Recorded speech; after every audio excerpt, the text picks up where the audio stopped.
Halo, assalamualaikum warahmatullahi wabarakatuh, teman-teman dimanapun kalian berada. Semoga kita semua dalam keadaan sehat-sehat selalu. Di video kali ini saya akan membahas sebuah objek wisata dari Manggarai Barat. Ini adalah requestan dari salah satu teman kita yang ada di Nusa Tenggara Timur. Di ini awalnya sebenarnya ini awalnya saya hanya ingin tahu, ingin mencari tahu bagaimana objek wisata yang ada di Nusa Tenggara Timur. Namun beberapa dari teman kita yang ada di Nusa Tenggara Timur meminta saya untuk membacakan eh, atau membuat konten tentang objek wisata di kampung mereka. Nah, jadi sekalian aja saya mencari objek wisata dan kita jadikan sebuah konten ya, agar kita bisa bersilaturahmi antara satu dan yang lainnya. Ini sebenarnya sudah banyak sekali yang komentar-komentar, ada yang menyebutkan objek wisata di daerahnya, ada juga yang memaki, ada juga yang membuli. Nah, jadi saya ingatkan, saya lebih respect buat teman-teman yang mensupport. Jadi kalau ada teman-teman yang membuli, jujur bro, itu nggak ngefek sama sekali terhadap saya. Kita nggak kenal, jadi berilah kesan yang baik untuk kita. Apalagi kita belum pernah bertatap muka dan tiba-tiba kalian membuli saya, memaki-maki saya. Kalau saya saranin nggak usah, karena percuma. Hanya itu nanti yang akan membuat video ini lebih dikenal. Jadi terserah kalian, kembali ke kalian. Kalau mau maki-maki silahkan, kalau mau berteman silahkan juga, dan itu yang saya harapkan. Oke teman-teman, kita langsung masuk ke pembahasan objek wisata yang ada di Manggarai Barat. Artikel ini kita kutip dari kompasiana.com. Ya, judulnya menguak misteri Istana Ular di Manggarai Barat.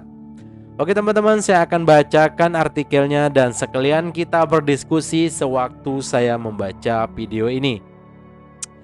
Oke teman-teman, kita langsung saja. Oke, kita santai dulu. Sorry teman-teman ya.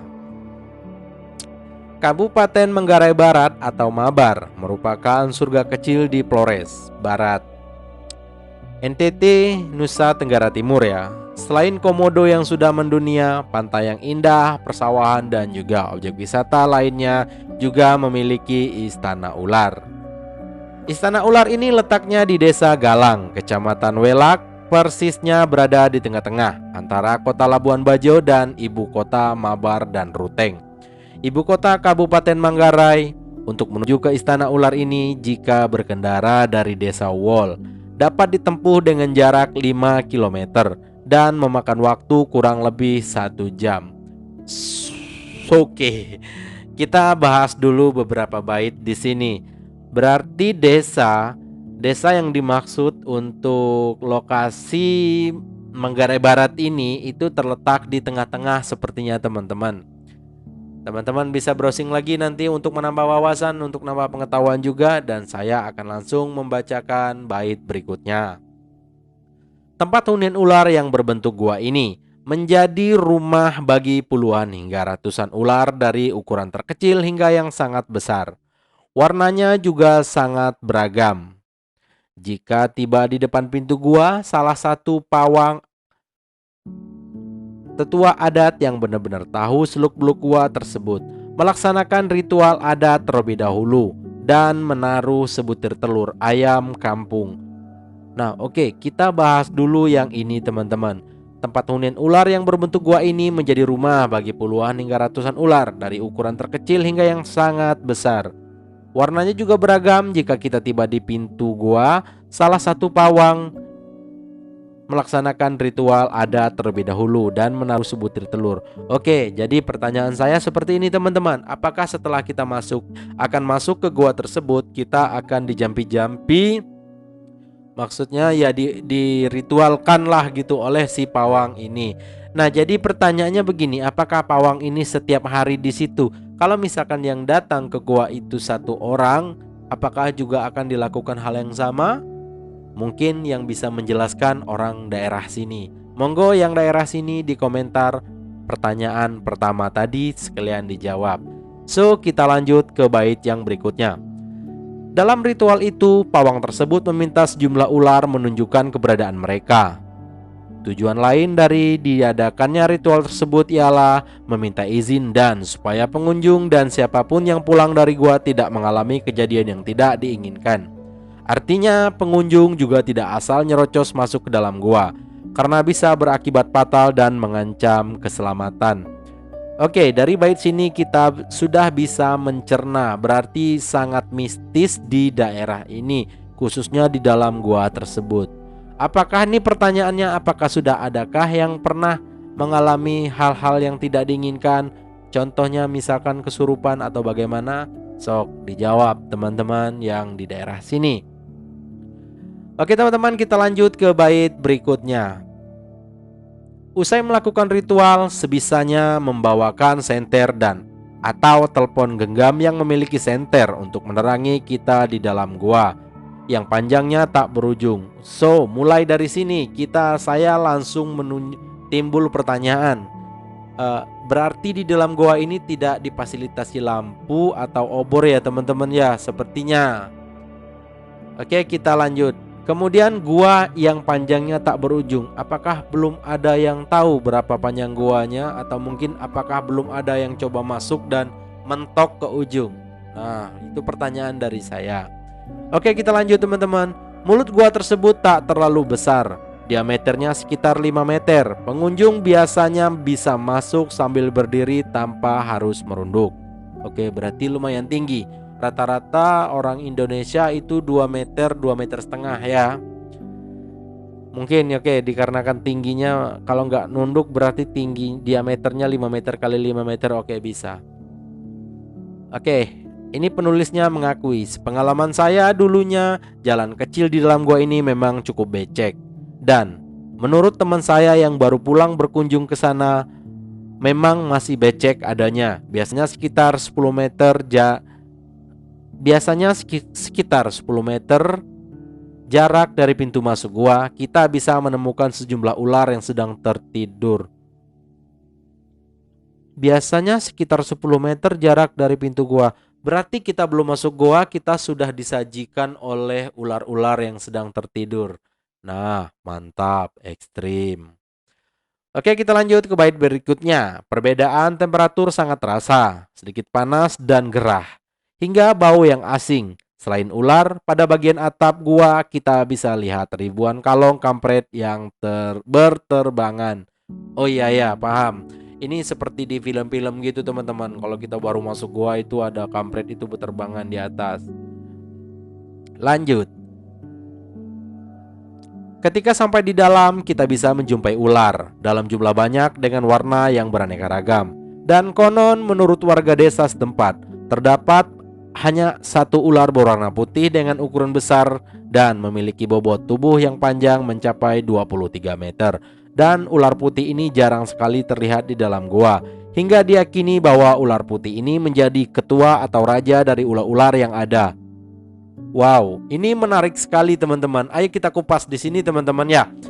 Ketika sampai di dalam, kita bisa menjumpai ular dalam jumlah banyak dengan warna yang beraneka ragam. Ini yang jadi pertanyaan saya, apakah ularnya berkeliaran atau ularnya memiliki sarang-sarang di pinggir-pinggir goa atau mungkin di sela-sela batu.